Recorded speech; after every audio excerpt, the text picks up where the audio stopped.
கர்த்தருக்குள் அன்பானவர்களே, அனுதினமும் கிறிஸ்துவுடன் தியான வேளைக்கு உங்களை அன்புடன் அழைக்கிறோம். இன்றைய தியானத்திற்கான வேத வாசிப்பு சங்கீதம் 123 அதிகாரம் வசனங்கள் 1 முதல் 4 வரை, 2 சாமுவேல் 24 அதிகாரம் வசனங்கள் 12 முதல் 14 வரை. தியானத்தின் தலைப்பு: கர்த்தரின் கரங்களையே நோக்கியிரு, பலத்த கையினாலும் ஓங்கிய புயத்தினாலும் அதை செய்தவரை துதியுங்கள், அவர் கிருபை என்றும் உள்ளது. சங்கீதம் 136 அதிகாரம் வசனம் 12. பணம் தருவதாக கூறின சகோதரனை நம்பியிருந்தேன். கடைசியில் பணம் இப்போது கிடைக்கவில்லை என்று கூறி அவர் கையை விரித்து விட்டார். நம்பிக்கையோடு இருந்தேன், ஏமாந்து விட்டேன் என்று என் நண்பர் ஒருவர் கவலையுடன் கூறினார். ஆம், மனித கரங்கள் மறுத்துவிடும், இல்லையேல் மறந்தும் விடும்.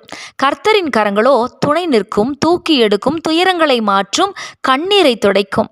இந்த கரங்களில் நம்பிக்கை வைக்கிறவன் ஒருபோதும் ஏமாந்து விட முடியாது.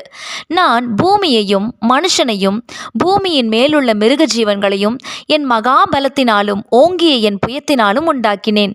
எனக்கு இஷ்டமானவனுக்கு அதை கொடுக்கிறேன். எரேமியா 27 அதிகாரம் வசனம் 5. கர்த்தருடைய ஓங்கிய புயமும் பலத்த கரமுமே எகிப்திலிருந்து இஸ்ரவேலை புறப்பட பண்ணி தொடர்ந்து வழிநடத்தியது.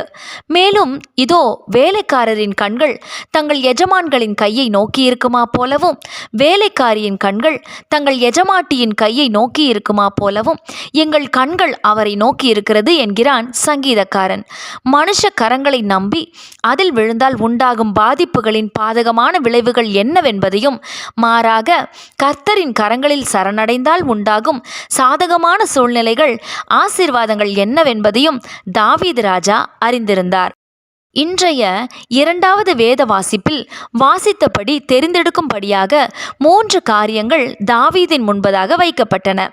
அப்பொழுது தாவீது காத்தை நோக்கி, கொடிய இடுக்கண்ணில் அகப்பட்டிருக்கிறேன், இப்பொழுது நாம் கர்த்தருடைய கையில் விழுவோமாக, அவருடைய இரக்கங்கள் மகா பெரியது, மனுஷர் கையில் விழாதிருப்பேனாக என்றான். 2 சாமுவேல் 24 அதிகாரம் வசனம் 14.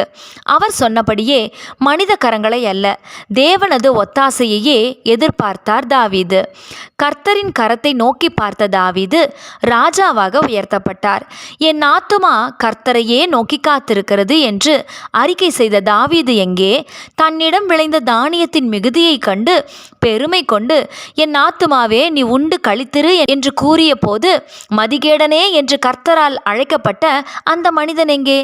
தேவ பிள்ளையே, எது மேன்மை, மனித கரங்களா அல்லது மாறாத மகத்துவரின் கரங்களா? நாம் எந்த கரங்களை நம்புகிறோம்? நமது சுயத்தை நம்பாமல் சர்வ வல்லவரின் கரங்களை இன்றே பற்றிக்கொள்வோமாக. ஜெபம் செய்வோமா? அன்பின் தேவனே, நாங்கள் உம்மை நம்பியிருக்கிறோம், மனித கரத்தில் அல்ல, உம்முடைய மாறாத மகத்துவமுள்ள கரத்திற்குள் அடங்கியிருப்போம். ஆமென்.